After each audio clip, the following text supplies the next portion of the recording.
Good morning, everybody. My name is Tim Burton. I am the Chief Financial Officer here at ADELPHI University, and on behalf of President Christine Reardon, who unfortunately is out of town today, she'll be completing her first year here on campus tomorrow, because she started last July 1.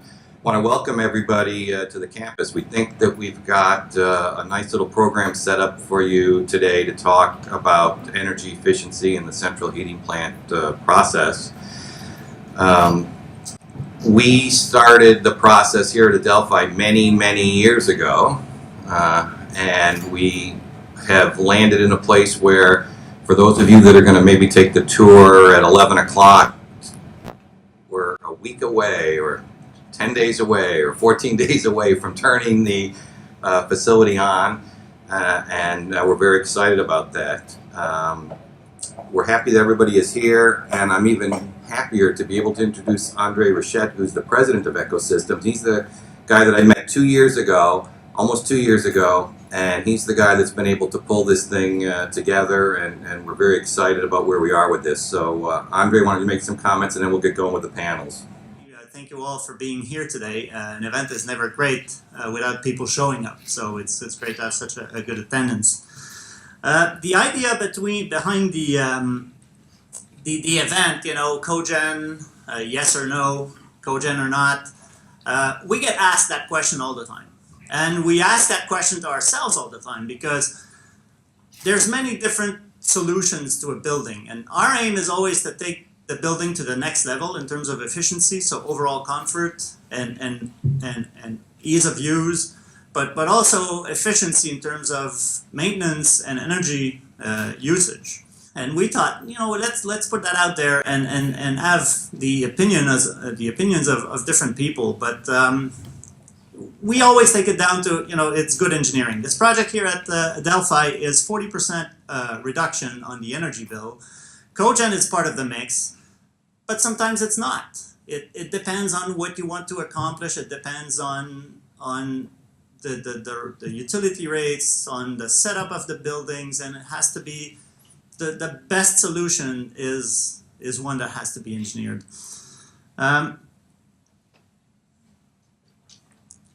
Ecosystem. I'll just talk about it for a few seconds. We're a design-build company that's focused on results, and that's very important for us. We guarantee everything we do, and we do that because we collaborate with our clients, as I said before. And that commitment to results, and if we don't get to these results, we have to pay.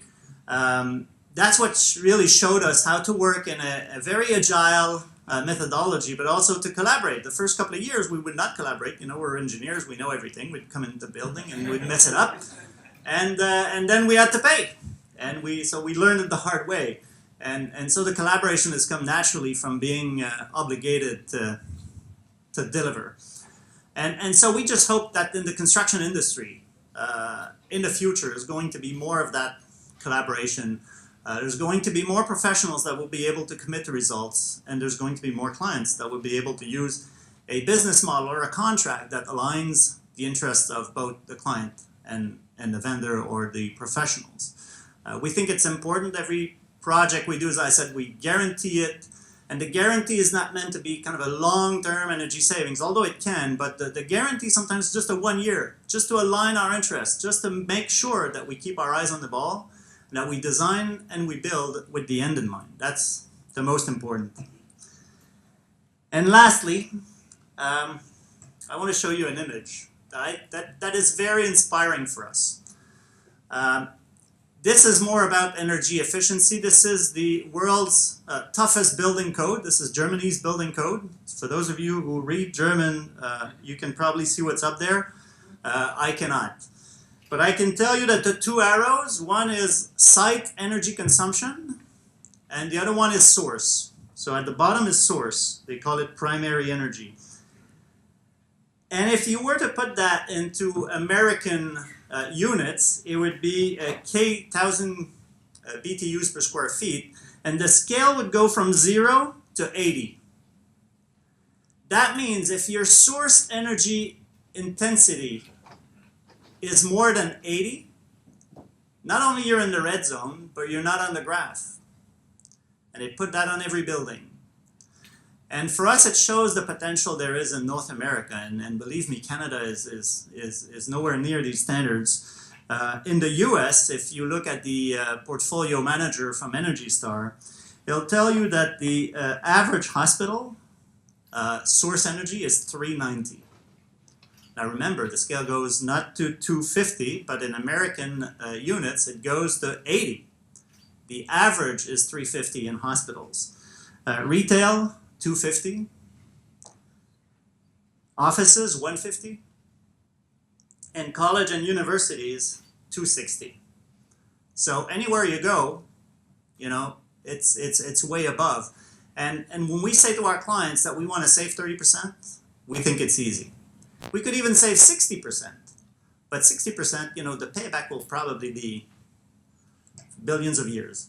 So, you know, anything is possible. It just depends on the amount of money you want to invest. But experience shows that, you know, Germany's got a very similar climate. They use similar technology. And on average, their buildings use probably half the energy that we use in North America. So for us, it's a great inspiration. It shows that there's a way to save the planet, but at the same time to be able to do a conference like today in a room with AC. So thank you all for being here today, and I hope you enjoyed the sessions. Welcome everyone. Thank you for being here this morning for this first panel. So what we wanted to do this morning is to gather a few experts to give their opinion on combined heat and power, the market of combined heat and power in the state of New York, and what are the key drivers, how these drivers are changing right now and for the foreseeable future. So we hope you will leave today with a number of actionable information that you can use for your decision-making process, considering regarding combined heat and power. So I'm really excited for this session and to have with me a few experts who can give their opinion on from a federal, state, and Long Island perspective on combined heat and power applied locally. So I'll give a brief introduction to each of them, and then I'll let them provide some more detail on what their role is and what they think day to day. Just as a reminder, we'll leave some time at the end for questions from all of you. So with no further ado, let me introduce you my panelists here. So to my left, at the far end, I have Mr. Michael Voltz, who is the Director of Energy Efficiency and Renewable Programs for PSEG, so our local utility here in Long Island. Prior to his current role, Michael was Director at LIPA and at Central Hudson Gas and Electric, where he had worked for 30 years. Welcome, Michael. Then I have Joanna Moore here to my left, Project Manager at NYSERDA, on numerous CHP studies and installed projects, covering all market segments and from a few hundred kWs to tens of megawatts. Joanna is also involved in New York Prize and studies of microgrids involving various distributed generation technologies. And finally, I have Daniel Leonhardt, Senior Energy Policy Associate under the DOE Technical Assistance Partnership for CHP. So Dan works on deploying clean distributed energy resources with the right policy and community engagement. Microgrids is a good example. And in his former position, Dan was Assistant Director of Energy Finance and Sustainability at the New York City Housing Authority. So let's start with you, Daniel. If you don't mind, could you please explain your role at DOE and tell us in a nutshell what is combined heat and power to break the ice? Sure. So I work for the DOE Northeast CHP TAP. So that's a very long acronym for Department of Energy Northeast Technical Assistance Partnership for combined heat and power. We do qualification screenings and technical assistance for anybody looking to engage in this project. Totally free. The federal government picks up the check. And we can help you sort of at least get an understanding of, is CHP right for you before you shell out $20,000 on an engineering study and just to find out that the answer is no. And we also give some additional detail when we help you dive a little deeper that you can also then take to perhaps help get your head around, okay, how big a project is this going to look for me? And if it's something I even want to go forward with. So for those not familiar, what combined heat and power is it's also known as cogen. And it's essentially you build an electrical generator and you use the waste heat for some practical purpose rather than venting it out into the air. That could be making hot water, heating a space, or some industrial process. The concept is not new. In fact, when Thomas Edison built one of his first power plants on Pearl Street, Lower Manhattan in the 19th century, that was a combined heat and power plant. He sold the heat to his neighbors around there, so he was absolutely a commercial genius. And you've all probably experienced one in your everyday lives if you've ever driven a car in the winter. You use the heat coming off the engine to heat the space in the passenger compartment. And so that's a very simple implementation of that concept. Thank you. So if we look at the past for a very brief moment before we turn towards the future, I wanted to ask you, Joanna, what are some of the, I mean, obviously NYSERDA has been involved with numerous projects over the past years, and you've gathered probably a wealth of data on past CHP projects in the state, both successful and less. So what are some of the best resources that are available out there that people may be interested to look at? So I did have a couple slides just to have a visual yeah. of what these resources are, and I'm going to kind of piggyback off of what Dan said. So Dan, with the Northeast TAP initiative, which is administered by DOE, DOE actually has a CHP installation database. So this is an excellent resource. It's one of our partner organizations, and basically it lists approximately 4,100 CHP installations nationwide. And almost 600 of those are actually located in New York State. So this is a great resource. It's sortable, it's searchable. You can plot the resources on a map to just try and figure out what other people are doing and what other people of like sectors are doing to give you an understanding of what might work for you. The second slide, just to dive in a little bit deeper, is NYSERDA's data integration website. So anything that NYSERDA has sponsored as far as a distributed generation installation, so this could include solar, anaerobic digester, ADG, fuel cells, as well as CHP, is listed on this website. And so with this, it's more facility specific.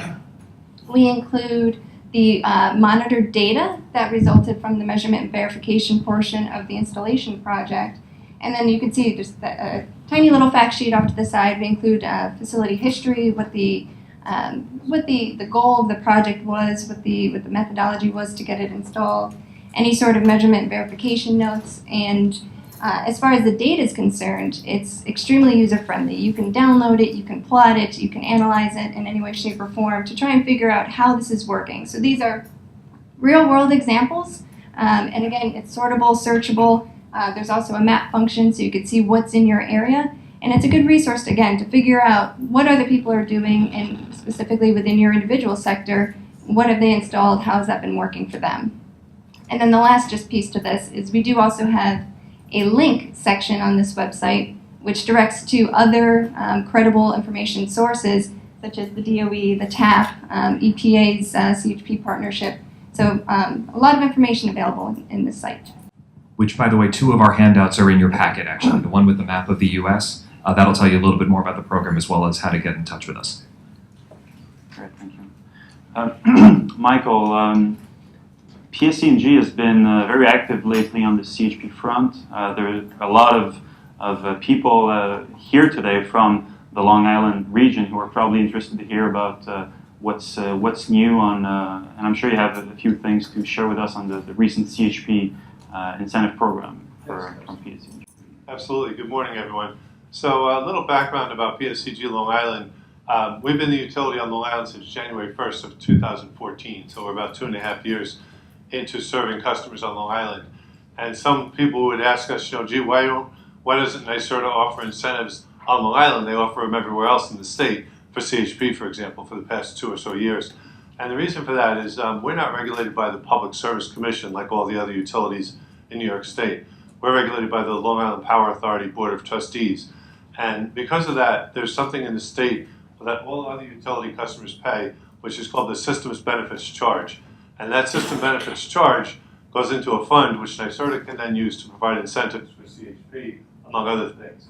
And we didn't have that on Long Island, so that's why, just historically, I wanted to give you that background, why we haven't had incentives for CHP on Long Island, because the system benefits charge didn't apply. However, we do have an energy efficiency and renewable surcharge on our bills on Long Island to pay for our energy efficiency and renewable programs.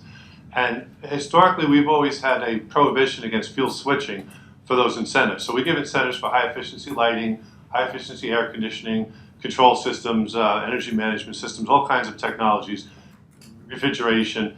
But we've always said we don't want to pay someone to switch, say, switch from an electric water heater to a gas water heater, or an electric clothes dryer to a gas clothes dryer. We didn't want to pay for someone just to switch fuels. We want to pay for you to use energy more efficiently, not to use a different form of energy. But when you think about CHP, and I'm sure you'll hear today, and many of you probably already know, it's really both, because it's switching a fuel, but it's also a much more efficient use. Because when we burn natural gas, say in our power plants to make electricity, the overall efficiency is probably around 30 to 35%. That comes out as useful electricity from the raw BTUs going in. With CHP, because you're using that waste heat, you can get upwards of 50, 60, 70% overall efficiencies because you're using the waste heat along with the electricity production. So that was just background. If you could bring the slide deck up, I'd appreciate it. I have about 8 slides that I just want to walk through. So, and you can go to slide 2. There you go. Okay, so this, though, I'm just going to present these materials. So we are now going to have a CHP program. About 2 weeks ago, we had a conference over at the Hilton in Melville, and we announced that the prohibition on fuel switching has now been lifted, but only for CHP, because it is an efficient use, as I just described. So if you move to the next slide, please. So what's the timeline? So beginning basically in June of 2016, we announced that we would allow incentives, applications to be received for CHP projects. We can also fund the technical assistance, because many times on a CHP project, there's a lot of upfront engineering before you can even decide if CHP is right for you. So we will co-fund engineering studies up to $100,000. So if a hospital or a school or someone wants to consider a CHP and they hire an engineering consultant, you can put in an application and we'll co-fund that. And depending upon the size of the project and how much of the work you actually go forward with, it's a sliding scale, but it could be up to $100,000 for that. Then we'll also offer incentives for the actual installed kilowatts. And those incentives are essentially going to mirror the downstate NYSERDA program. We talked about it internally, and we collaborate closely with NYSERDA in many ways. So we're going to mirror the downstate, which is up to $1,850 per kilowatt, and the low is about $500 per kilowatt. And then the overall incentive, consistent with all of our other incentive programs that we have for commercial customers, we cap it at no more than 70% of the total installed cost of a project. So if someone was to replace all the lights on a college campus and spend $100,000, we would pay no more than $70,000 on that in that example. Same is true of CHP. We won't pay more than 70%, but it's conceivable, it's probably more likely to be 30 or 40%, but it's conceivable we could pay up to 70% of the costs. Can we go to the next slide? So this is a sliding scale that I talked about. For a small induction machine, it's $1,200 per kilowatt, and for a small system that's less than 100 kilowatts, it's $1,800 per kilowatt. And then in between 100 and 1,200, if you do the formula, it works out to be somewhere between typically $1,000 to about $1,850 a kilowatt, depending on the size of the system. The overall cap is 1.5 million. If you put a very large system in, it's just a flat 1.5 million. And then if it's over 3 megawatts, which is an extremely large system, but if someone wanted to put a system in like that, we would pay $500 per kilowatt, capped at 70% of the installed cost. And then if you install an absorption chiller to use the waste heat, we'll pay $750 per ton toward that absorption chiller to use some of the waste heat. And I believe this is consistent with the downstate NYSERDA program, so it should be, because we've designed it to be that way. Next slide.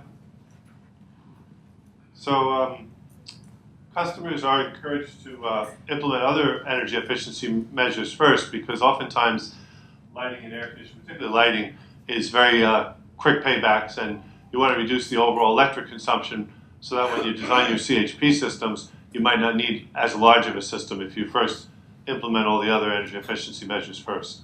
And the eligibility requirements are going to be similar to the NYSERDA program. One difference is I think NYSERDA pays it in 3 stages. We would pay it all at the end post-commissioning, so the entire incentive would be paid after the work is done, as opposed to being 3 progress payments. And then lastly, NYSERDA has a catalog on CHP. They have many, many different sizes and matches between different waste heat recovery systems that go with different size generators. And we would refer you to that catalog to try to find the proper type of equipment for your facility. Next slide, please. So how to apply for CHP? If you go to our website, and it's a long www.pseg-LI.ny.com, and you can read the rest. And I have a few extras of this handout. I don't have enough for everybody. I wrote about a dozen copies. But if you go to our website at pseg-LI.ny.com and search for commercial efficiency, you'll find all of our commercial efficiency programs.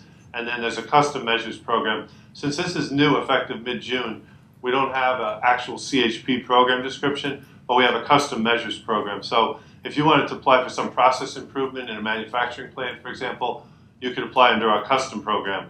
So for the time being, we're just going to slip CHP into the custom program. We'll accept the application that way, and we'll pre-approve it along with the way we would approve a custom project.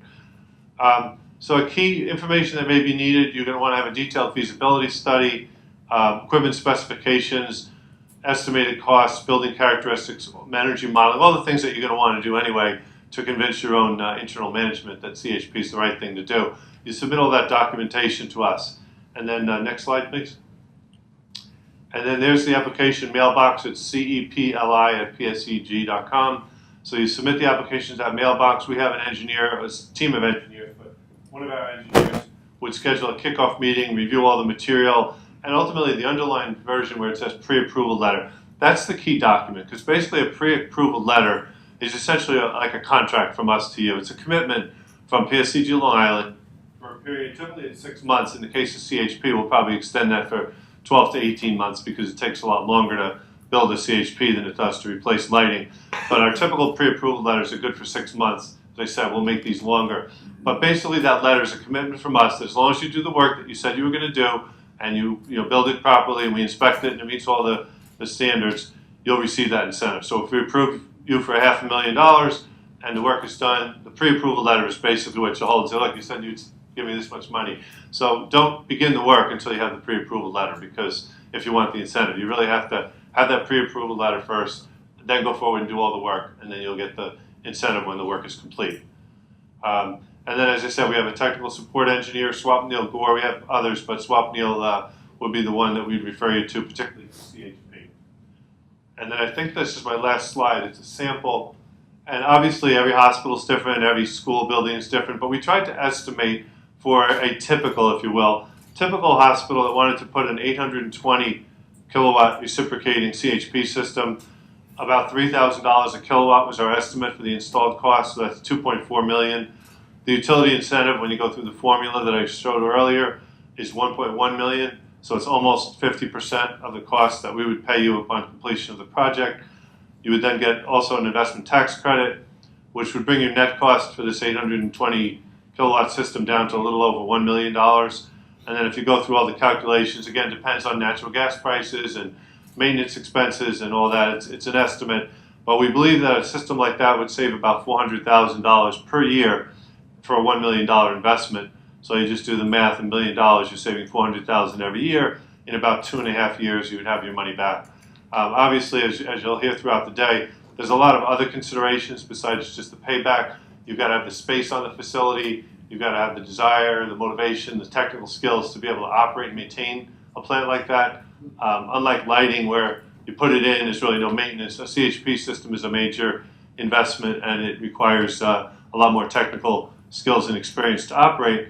But PSEG-Long Island would encourage customers that have the heat, the waste heat recovery, and the ability to put in combined heat and power to consider it. So that's all I had for right now, but I'll be available if there's any questions. Thank you, Michael.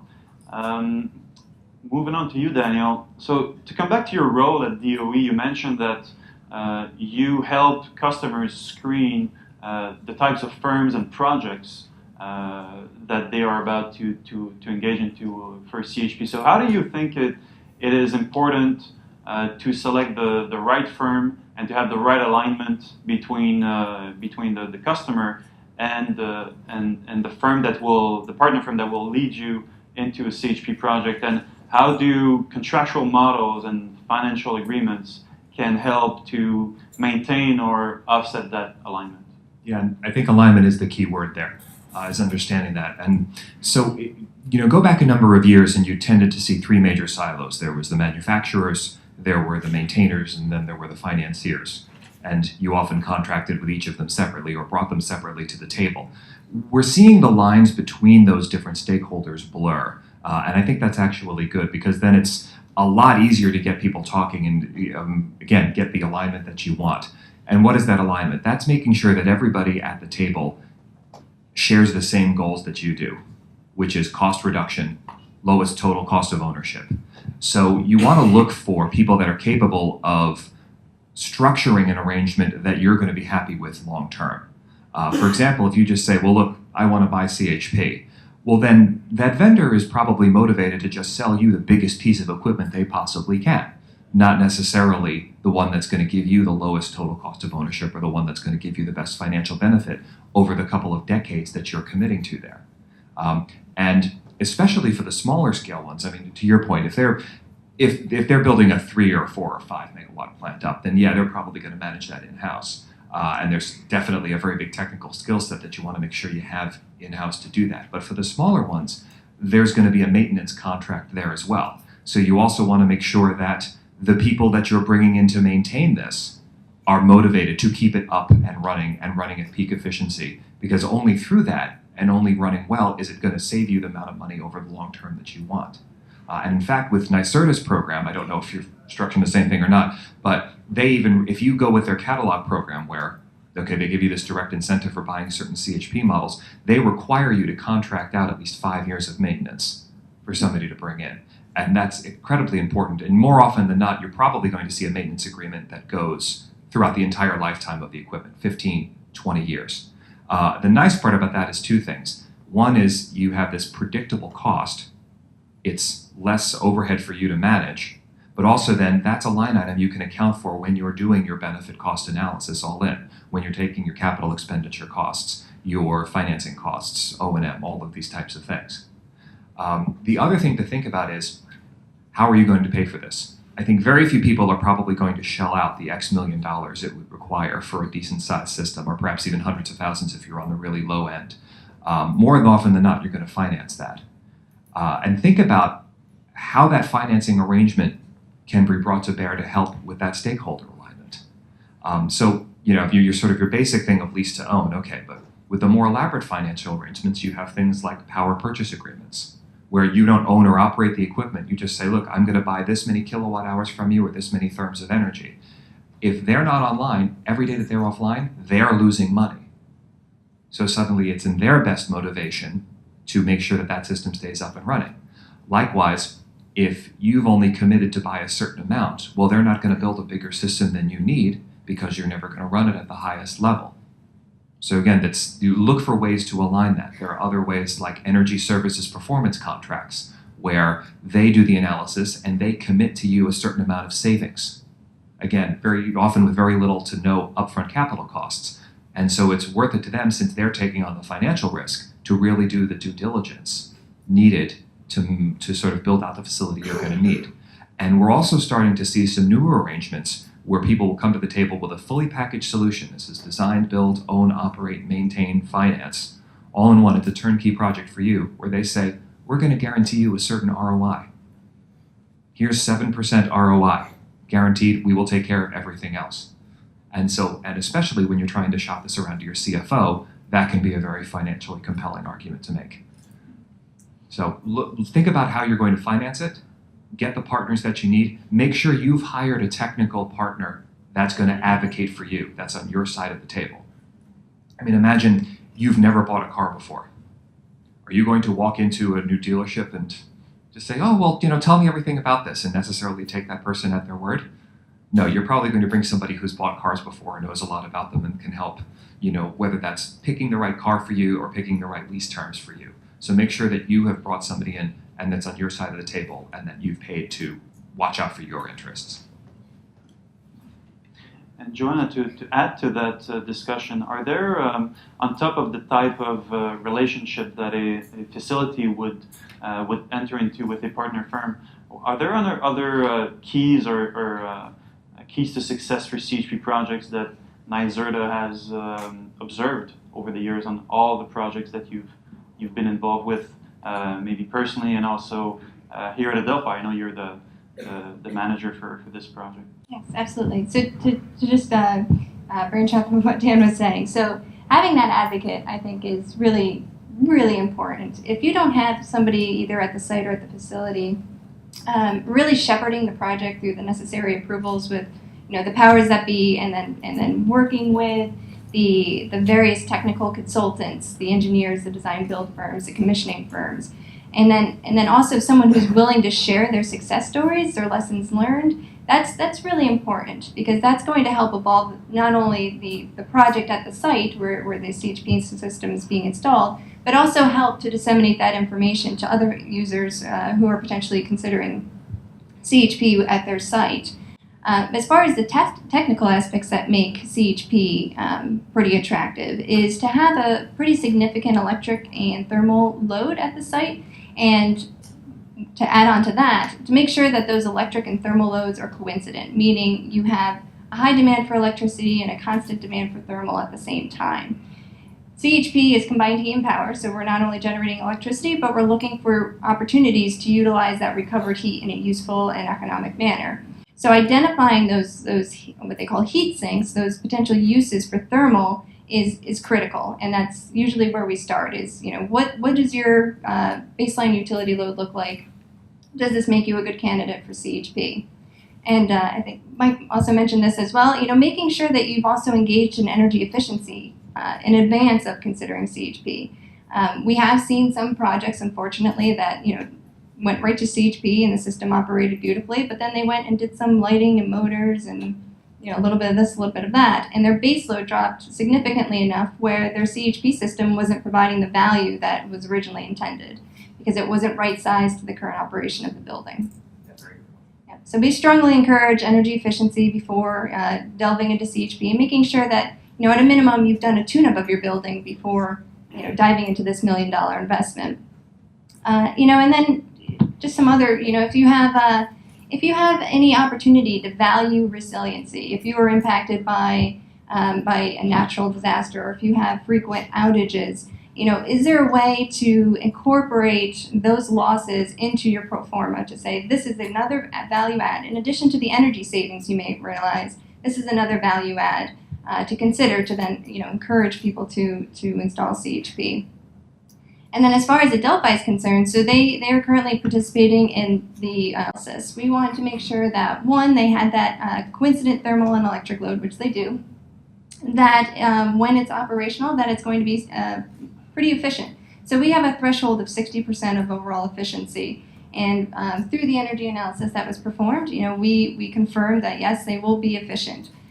They will achieve at least that 60% efficiency. Being that it's a natural gas-fired system, it is going to be extremely clean. It's going to have low NOx, low CO, so that's certainly a benefit. And we also wanted to ensure that that it's operating at the times when the grid is constrained as well. So this system is going to have a nice peak demand offset, which also adds to the financial benefit. You're going to be offsetting a lot more of your utility consumption and costs by sizing your system appropriately and making sure it operates at the most opportune times. Actually, if I could just build on that for 1 second, because you made a very good point. Think about with capital plan alignment. If you have just put in a brand new boiler plant, CHP might not be right for you. But if you see yourself having to replace your facility or do a lot of work in the next few years, that's the ideal time to look at that, because now you've got a enough lead time to do the engineering. And let's say you're going to do some hybrid perhaps. Maybe you were going to do a $4 million plant replacement, and with CHP it's $5.5 million. Well, suddenly you don't have to cost justify $5.5 million.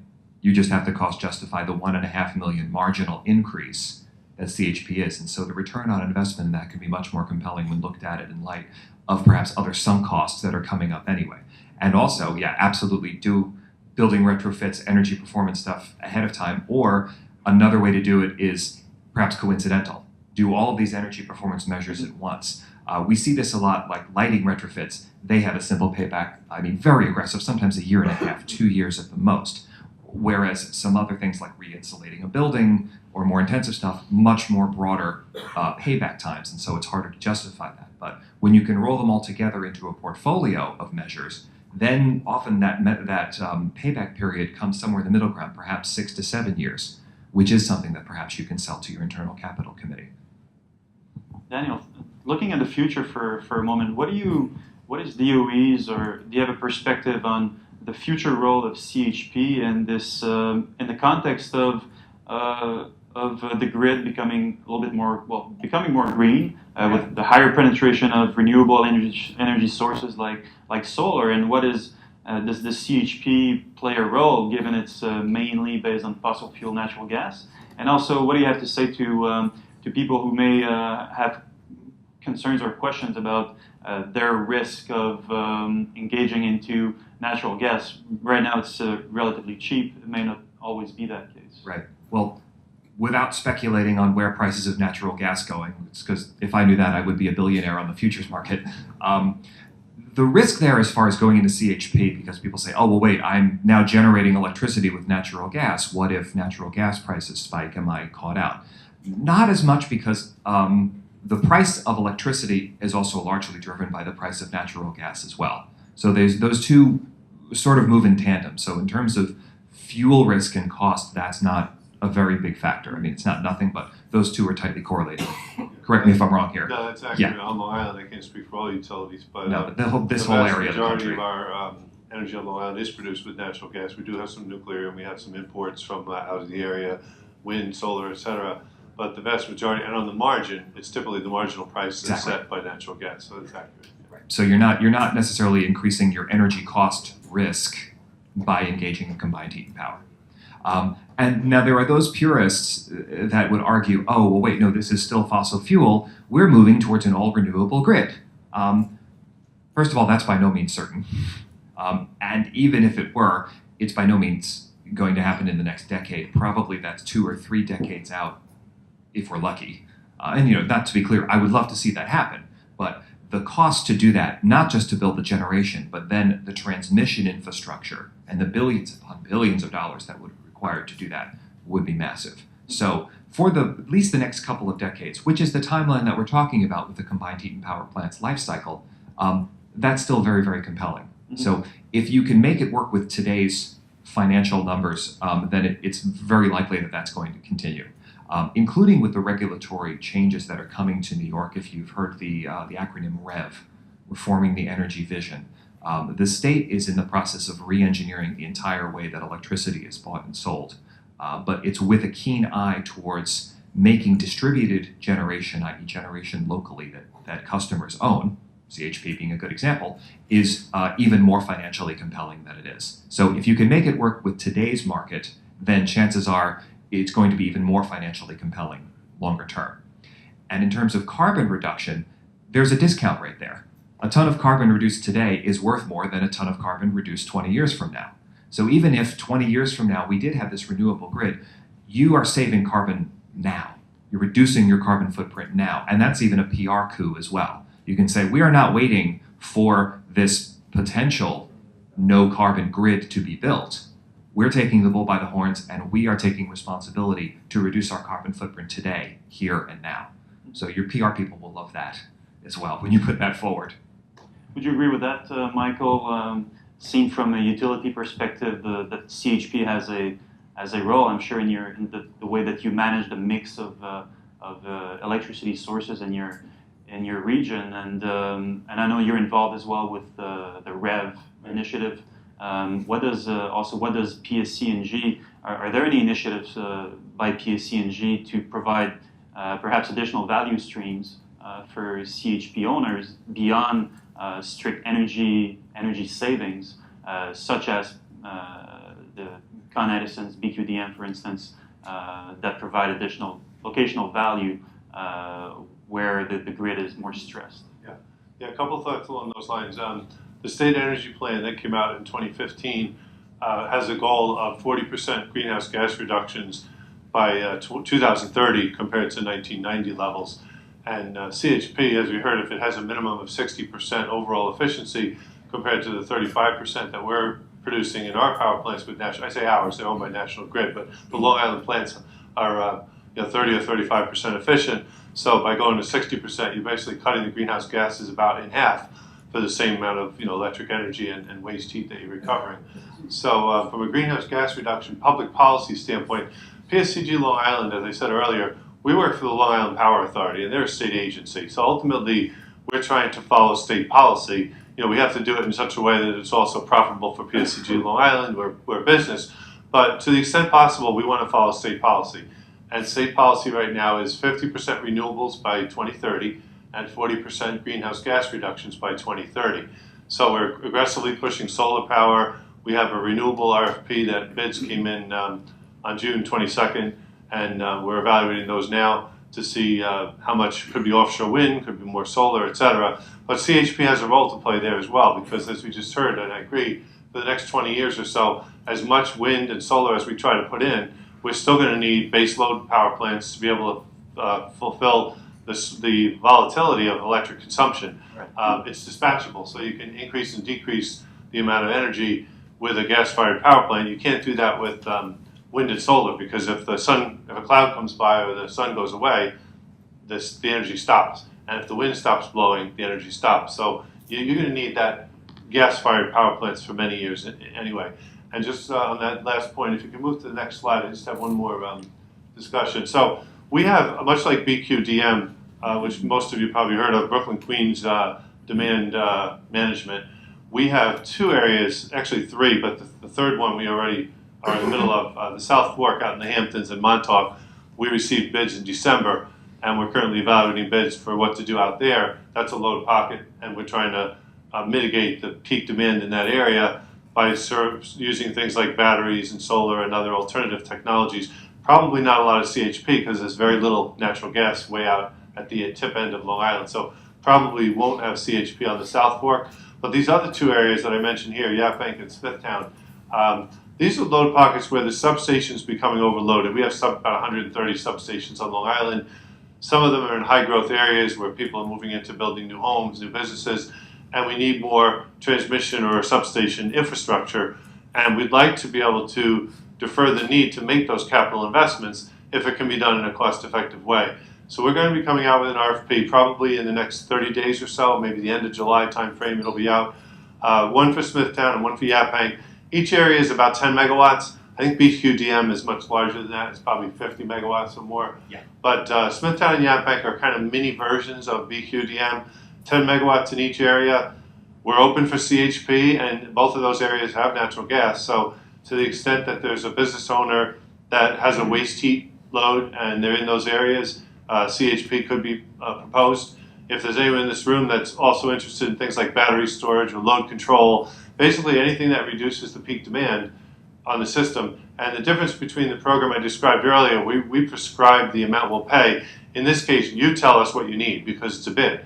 You say, I need X number of dollars, and if you pay me that, I'll put in a CHP or I'll put in a battery project, and then we'll evaluate, and you'll compete against other bidders. So that's an area on the grid. So yeah, we're also interested in trying to, and this goes with REV. REV is looking at having the electric system more of a distributed, use more distributed resources and try to optimize the efficiency of the grid.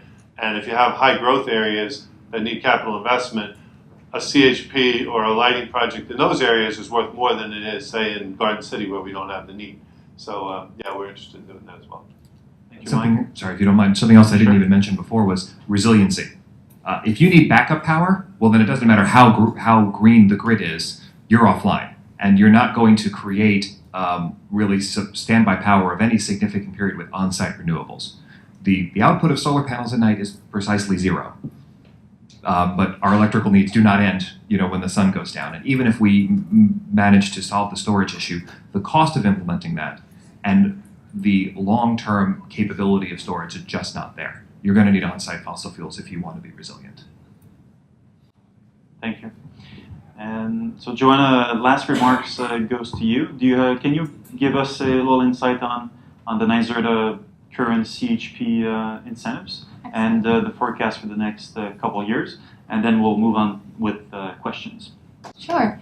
So in March of this year, we actually consolidated our programs. We used to historically have a CHP performance program for larger systems, or it was a pay-per-performance initiative. And then we also had our CHP acceleration program, which was a catalog-based approach. And we have subsequently merged the two together. So it's essentially a similar offering, just with a little bit different structure. Which is split out into two components, one for the actual projects and then one for the vendors of the CHP systems to continually add to the catalog. And one distinction from the PSEG program is that we do require that the sites interested in participating in this program contribute to the electric SBC on their utility bill. That's the Systems Benefit Charge, SBC. We actually made some adjustments too during this combination. So we previously had a minimum size, system size of 50 kW. There's no longer a minimum. And so with that respect, we are actually looking to start securing some vendors to add some of those micro CHP type systems to our catalog. There's also no maximum size. However, we will be discontinuing incentives for systems that are larger than 3 megawatts at the end of this year. So starting in November of 2017, the maximum size will be 3 megawatts. We have basically a two-pronged approach to participate in the program. One is the catalog-based, and then one is custom-based.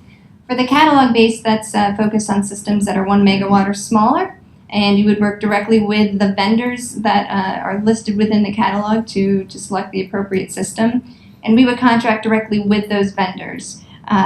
The custom approach is typically for systems that are over 1 megawatt in size. And in that respect, you can work with any vendor, regardless of if they're on the catalog or not, or you could be the direct applicant as the site. And we would work with you to ensure that there's sufficient information to justify that the project is clean and efficient, and that also that it's Black Start capable, to then provide you with an incentive. Now, if you're thinking, well, I don't know how to do a technical analysis to support this, I mean, we could certainly do a rough analysis with the CHP TAP program, but NYSERDA also offers what we call a Flex Tech program. And again, this is limited to folks who pay into the electric SBC on their utility bill, but we will offer up to a 50% cost share for a detailed engineering study that evaluates all the components of CHP. So we'll help you cost share the effort to do an 8760 model, to look at tariff impacts, to look at natural gas availability, to look at maintenance and operational issues, and really paint a comprehensive picture of what CHP may look at your site. And then that study could be used in support of your custom track application to the CHP program. Next slide, please. Participation with us is complimentary. So you're not doing one or the other. You absolutely can come to both of us.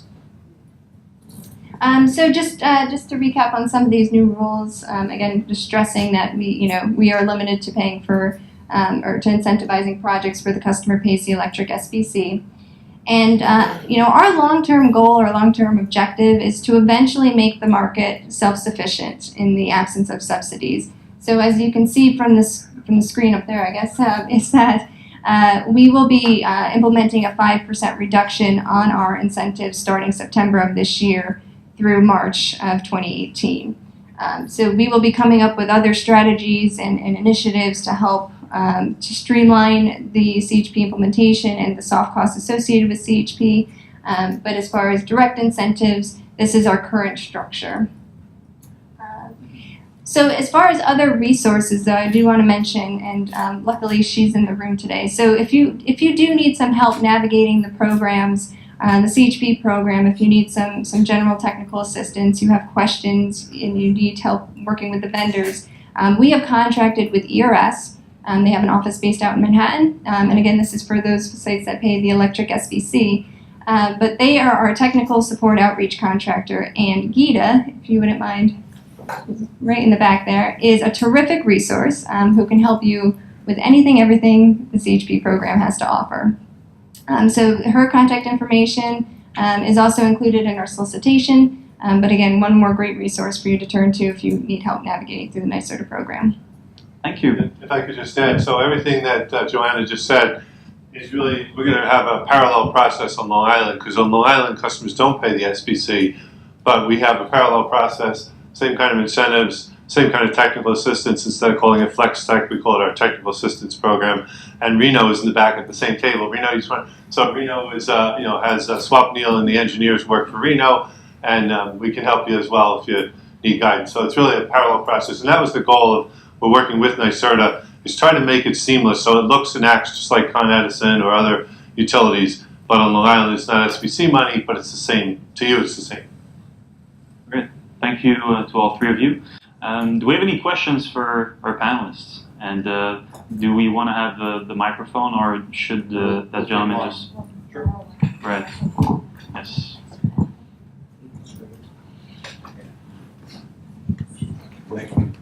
Hi, my name is Lou Silvatico from Doral Properties. We own 2 hotels in Riverhead, Long Island, and they both have cogeneration plants. 75 kilowatts, gas engines, run on natural gas. We probably have, I would say we're probably 60% efficient, if not higher. We have an 85% thermal efficiency rate, so it's a tremendous savings for us. My question is, we probably still draw 50% off the grid of electric. Are there incentives to put solar panels on the roof to take care of that other 50%? Or is it just like a one-shot deal where we already have an incentive to install the cogen? I can speak to that. We, PSEG Long Island, Riverhead is served by PSEG Long Island. There are 35 cents per watt available for solar panels for commercial buildings. So you would still be eligible as long as you have an electric account with PSEG, and you do. And that other 50%, so maybe it's 50 kilowatts, whatever it may be, you could put solar panels on the roof up to that remaining amount of electricity that you use, and you would get an incentive of 35 cents per watt. So whatever that math works out to be, 50,000 watts times, times 35 cents. Okay. Something to bear in mind with that, I mean, there's obviously also tax savings and things like that. Have somebody do a tariff analysis, because, for example, if you size it such that you're expecting to net meter some of the electric spec, and I don't know all the tariffs out of Long Island for that, but if you have combined heat and power as well, that can sometimes negate your ability to take advantage of net metering. Right. So when you do a portfolio approach, just make sure that's there and you're sizing appropriately. You're not expecting net meter revenue to be offsetting when, in fact, you're not eligible for it. Okay. What's the time limit on that incentive? For the solar or for On the solar? Solar is the megawatt block program statewide is a declining block. It was originally 50 cents per watt a couple of years ago for commercial. It's now, we're in the 4th block out of 6. So what happens, and for residential homes, we actually exhausted all the incentives. So in Long Island, there's no longer incentives for residential homes. But for businesses, we're in block number 4 out of the 6 blocks. And it's not based on time, it's based on how quickly the rest of those megawatts get absorbed. So it could be 6 months, it could be 2 years. It depends on how many applications we get. But the next drop is from 35 cents to 30, and then I believe it goes to 20. So the last 2 blocks are 30 cents and 20 cents a watt. So it'll be 35 until it's exhausted, and then the next one will be 30 cents. So first mover advantage on that. But Yeah. even if subsidies end, that doesn't necessarily mean it isn't financially worth doing. So don't just assume that the expiration of subsidies means that it's no longer worth doing. Yeah, the investment tax credit, as an example, is Right good there, for yeah. 3 more years. So whatever you invest, you get 30% as an investment tax credit for solar. Okay. Wait for the mic, please. Good morning. My name is Herb Hodge. I work with the William Floyd School District. We currently have a 2.5 megawatt plant, CHP, and a 300-ton absorber that we're using for the campus. In my hearing, as far as the incentive program, we're thinking about turning that into a microgrid, where we'll actually be incorporating the village of Mastic Beach and power to them. Are these incentives available even if we turn the plant into a for-profit instead of generating power for the campus, that we actually sell back power? Are these incentives still available for a situation like that? I don't want to give you an answer right here and now because microgrids are new, and exporting power versus the intention is to just use it within your facility, and have the CHP have an overall efficiency of your facility improvement. So I'd have to talk to you offline, and we'd have to think about what our policy is going to be on someone that wants to potentially export power and sell to neighbors. Let's say I'm not sure that's even feasible yet because of the tariffs and all. But so unfortunately, I don't have an answer for that right now. I can talk a little bit about that. I was in another role. I was on 16 of the 78 New York Prize applications. And we dealt with the legal and regulatory implications of that. This is not me as DOE now. But several things that people aren't aware of that we saw coming in is that you can sell out to the grid. There's no technical barrier to that, but you're not going to sell it out at retail rates. In fact, it's more like wholesale rates, which are about a fourth of retail rates-ish. So from a financial perspective, that can be an issue. The other is when you want to incorporate your neighbors, which is fantastic, and you want to bring as much aggregated load as you can, you run into what's called a franchise issue, which means that technically you're not allowed to sell power to other people without becoming a regulated utility yourself, with all of the wonderful overhead that comes with. So yes, you would become a LIPA, a Con Ed, and the legal team alone would bankrupt you. REV is looking to change that, but here's the good thing.